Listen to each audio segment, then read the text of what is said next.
Bienvenue à vous, madame, monsieur, à l'invité. Nous parlons encore une fois pour ce numéro de la gouvernance dans le Lualaba. Nous voyons comme ça la province qui est bien présente dans le média pour donner l'éclairage sur toutes les questions qui accableraient la gouverneure intérimaire. Nous revenons donc dans cette émission sur cette enquête menée par deux journalistes qui accablent justement les réalisations de Fifi Masuka. Après quelqu'un de la société civile, aujourd'hui, on parle avec un politique, je dirais comme ça, un conseiller du gouverneur Fifi Masuka, en la personne de M. Bondo Meki Rudolph qui est avec moi.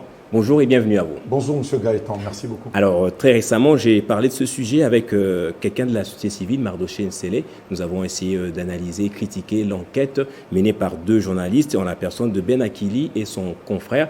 Dans leur enquête, ils ont quand même un tout petit peu critiqué la gestion de la province par la gouverneure intérimaire. Aujourd'hui avec vous, certainement, puisque vous êtes proche de la gouverneure, vous nous donnerez certainement beaucoup plus d'éclairage par rapport à cette enquête. D'abord, dans l'enquête, on parle d'une coopérative créée uniquement pour les intérêts de la gouverneure ainsi que de son entourage. L'entreprise est appelée Komi Bakat. Cette entreprise, ainsi créée, a été l'occasion de fermeture de beaucoup d'autres coopératives. Est-ce vrai cette allégation? C'est faux, M. Gaëtan, c'est faux. Vous savez, quand les gens de la société civile, quand les journalistes font des critiques, ça c'est une très bonne chose. C'est même ça l'exercice démocratique que nous devons tous promouvoir au niveau de notre pays, que nous appelons République démocratique du Congo. Mais vous savez, le comble, c'est que c'est quand ça commence à devenir une critique calomnieuse. Quand vous portez des faits mensongers, quand vous dites il y a une coopérative qui a été créée, il y a une coopérative qui a extorqué les autres, les travaux sont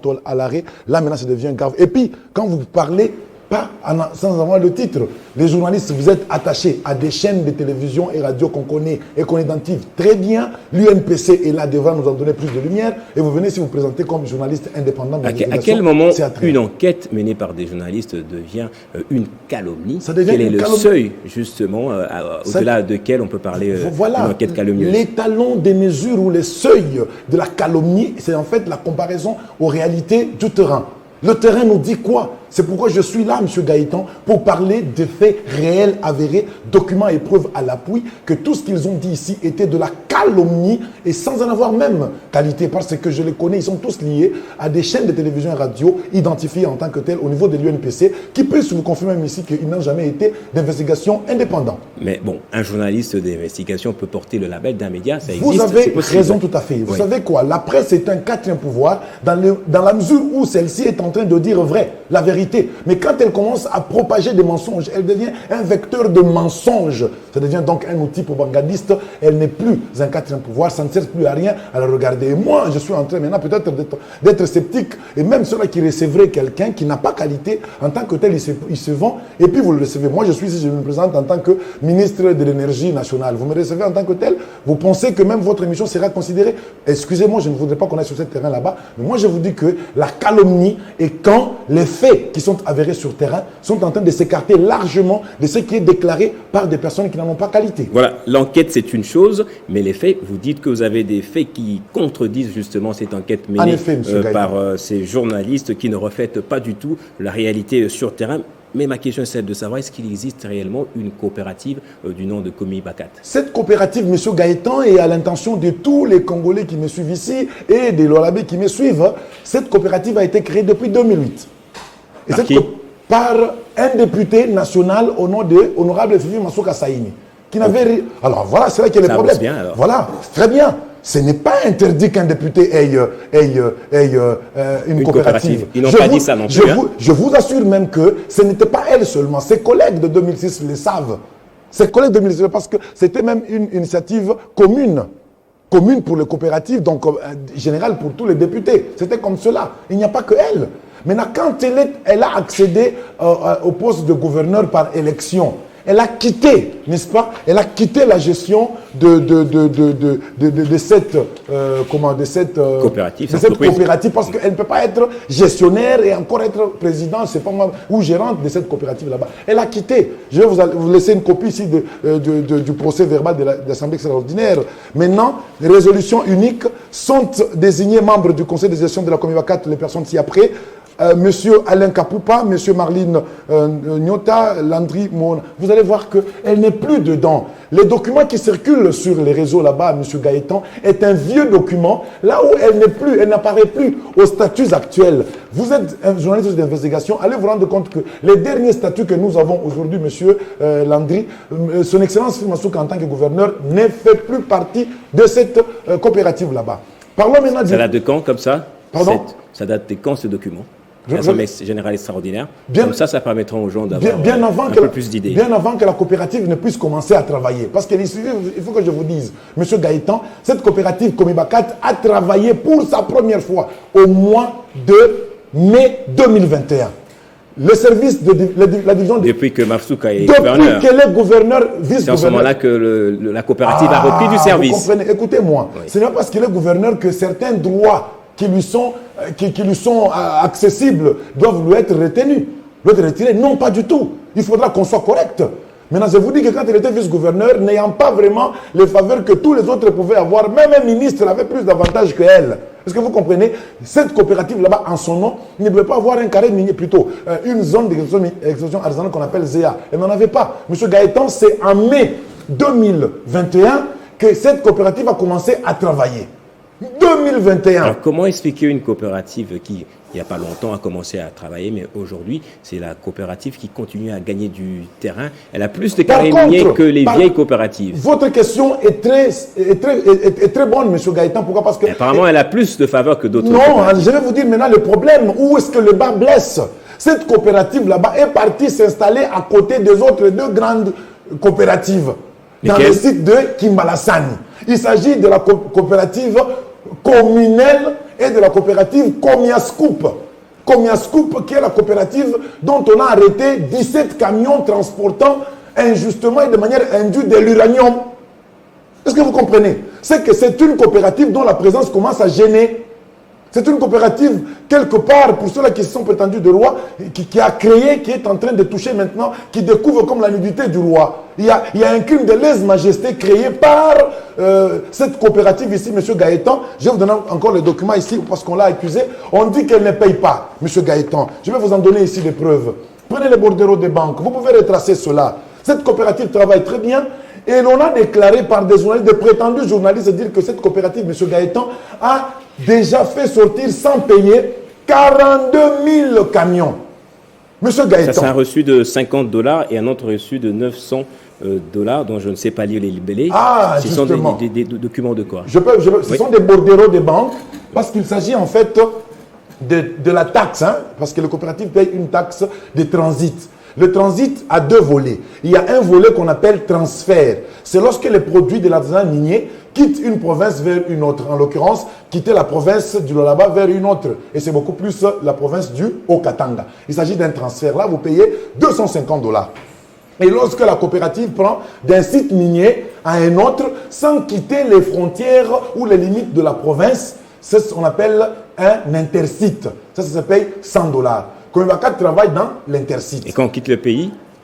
Non, elle n'exporte pas. L'exportation, c'est autre chose maintenant. Oui. L'exportation, c'est autre chose parce que l'exportation, c'est une autre législation. Puisqu'on connaît des coopératives qui amènent leurs produits en dehors du pays sans payer aucune taxe. Comibacat n'est pas dans ce cas. Comibacat est dans ce cas là-bas. Maintenant, prenez ce qu'ils ont déclaré. Ils disent que sur le site de Kimbalassani, là où elle est partie prendre une part de gâteau, là où Communel et Komiascoop s'étaient tapé la part du lion, c'est là que le problème a commencé.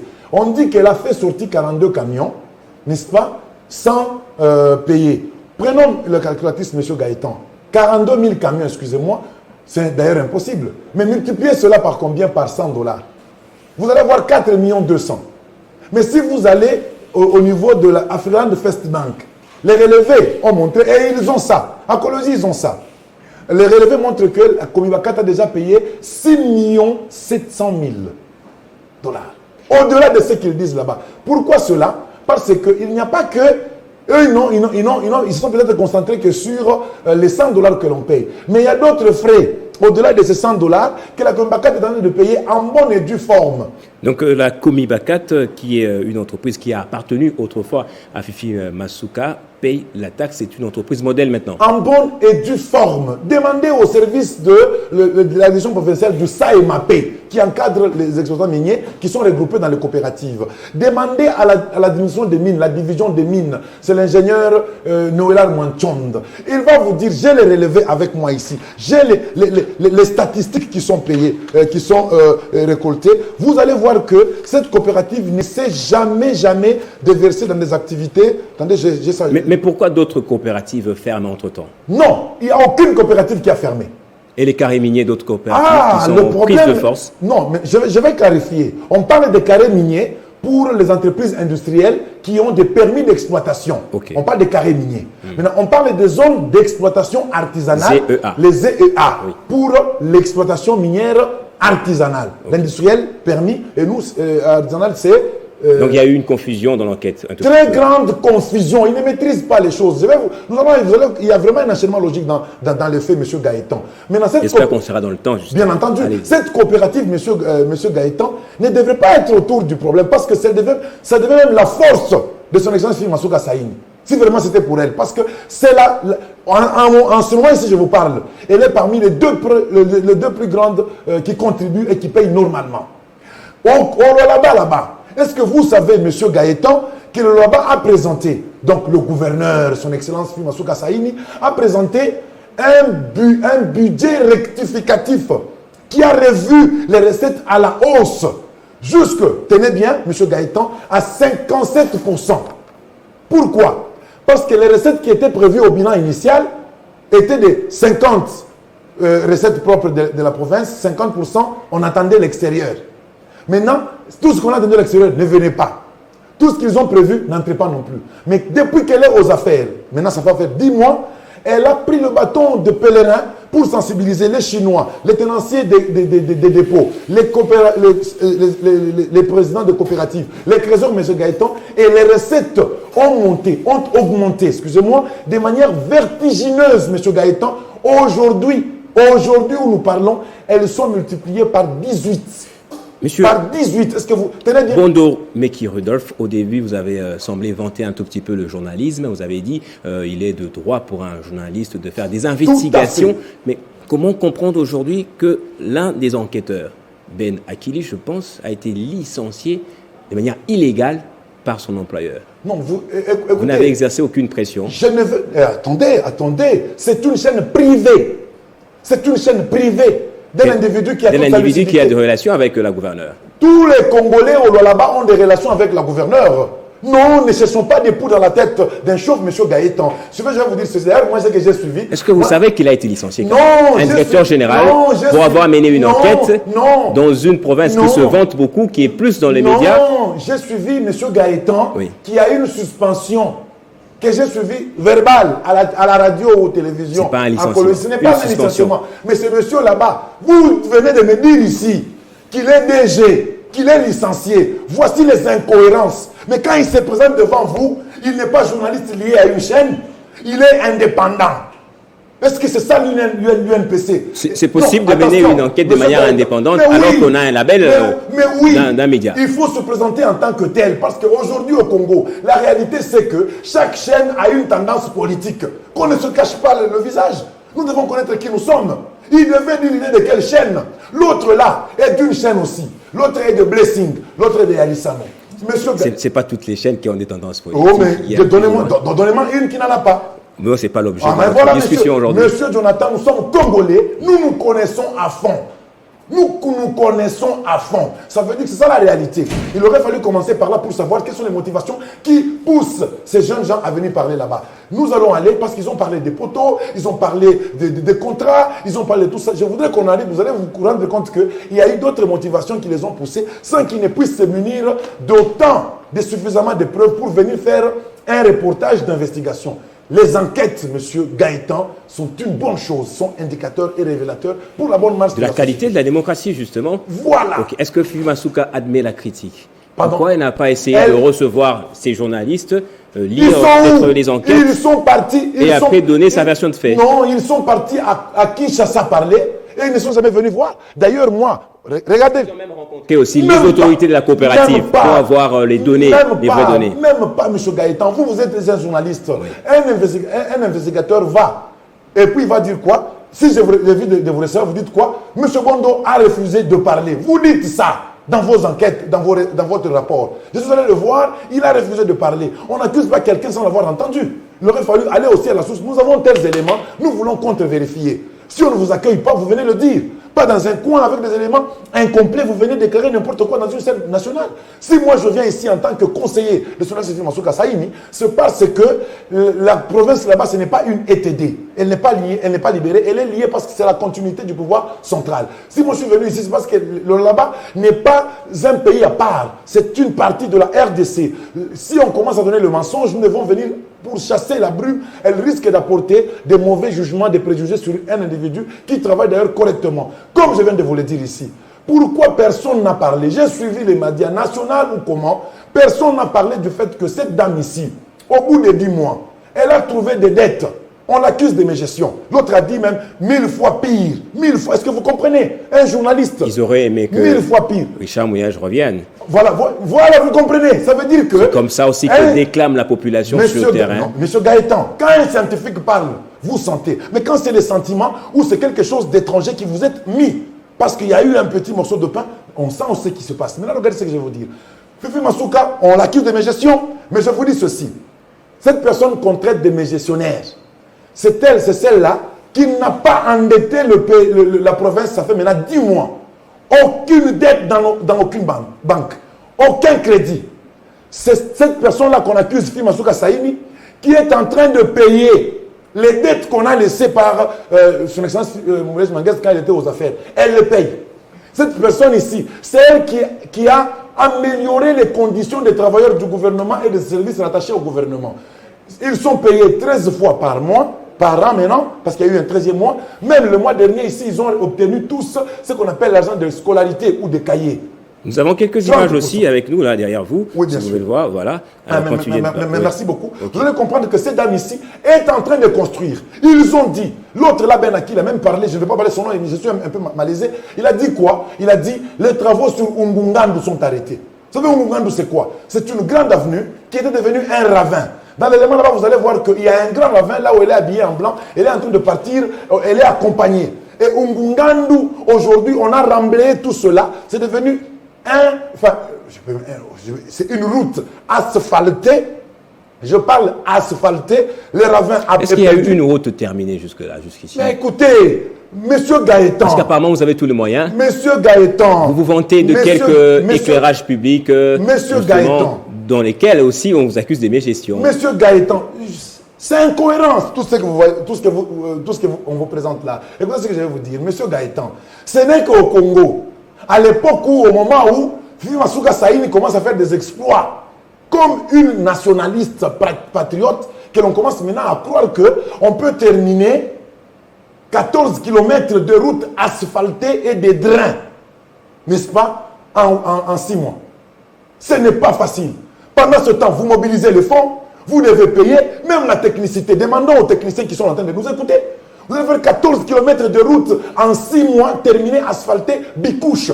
Non, mais est-ce que vous savez qu'en économie, le temps, c'est aussi une ressource. Il n'y a pas que l'argent, il n'y a pas que la technique, il y a aussi le temps. Nous sommes seulement à 10 mois. D'ailleurs, vous devez savoir que quand elle a pris les affaires, elle n'accédait pas à tous les comptes. Justement, je voulais vous poser cette question. N'est-ce pas aussi un cas de mégestion? Il y a un pont bascule qui existe depuis belle lurette. Il n'y a que très peu, il y a quelques mois, peut-être un mois passé, que la gouverneure vient de reprendre le contrôle dessus. Alors, n'est-ce pas un cas de mégestion? Très bien. Pourquoi ça lui échappait? Je vais clarifier. Vous devez savoir qu'un ministre provincial fait office de premier conseiller du gouverneur. Alors que c'est lui qui devait commencer à vérifier les poids et toutes les teneurs et autres. Ce serait le ministre de Mines. Et celui-ci, qu'est-ce qu'il a fait? C'est lui qui travaille avec le pont bascule. Maintenant, aujourd'hui, elle a pris le contrôle du pont bascule parce que le coulage de fonds se faisait aussi au travers la quantité de l'eau qu'on déclarait. La loi dit qu'un lot ne doit pas dépasser 40 tonnes. Voilà. Mais aujourd'hui, les camions eau, on vous déclare 40 tonnes, mais pendant que ça charge 83 tonnes. 83 tonnes. De la fraude. Mais de la fraude, on doit saisir le surplus et la personne du gouvernorat constate et les fonds devront être payés comme des amendes transactionnelles au niveau des banques avec la note de perception dûment établie par la DRLO. Alors, c'est pratiquement la fin de l'émission. Je vous donne ça a été l'occasion de court. répondre à une dernière. Oui, parce que vous D'accord. parlez avec beaucoup d'énergie, vous ne voyez pas Merci. le temps passer. Une dernière question, peut-être. Vous êtes fier de quelle réalisation aujourd'hui de Fifi Masuka? Rapidement. Je suis fier beaucoup plus d'abord de la réalisation des recettes et de les présenter à qui de droit qui est l'Assemblée provinciale. Elle a augmenté les recettes de manière vertigineuse dans le secteur seulement de l'artisanat minier, n'est-ce pas? Et elle est partie présenter ça à l'Assemblée provinciale par l'augmentation d'un budget Merci. Et aujourd'hui, il y a les routes, il y a l'électrification, il y a des constructions, il y a des écoles, il y a des puits qu'elle est en train de faire. Alors, et qu'on est même en train de saboter. J'espère que c'était la première partie de notre entretien. Je pense vraiment. Je rappelle, vous êtes conseiller du gouverneur du Lualaba. C'est M. Bondo Meki Rodolphe. C'était un réel plaisir de vous avoir sur ce plateau. Et cette facture-là de 5 000 $ n'existe pas. C'est une facture, enfin, ça existait déjà depuis à l'époque de son Excellence Mouyej Manguez, pas de Fifi Masuka comme on l'accusait ici. Merci. Merci à vous également, madame, monsieur, de nous avoir suivis de partout dans le monde. On se fixe rendez-vous au prochain numéro.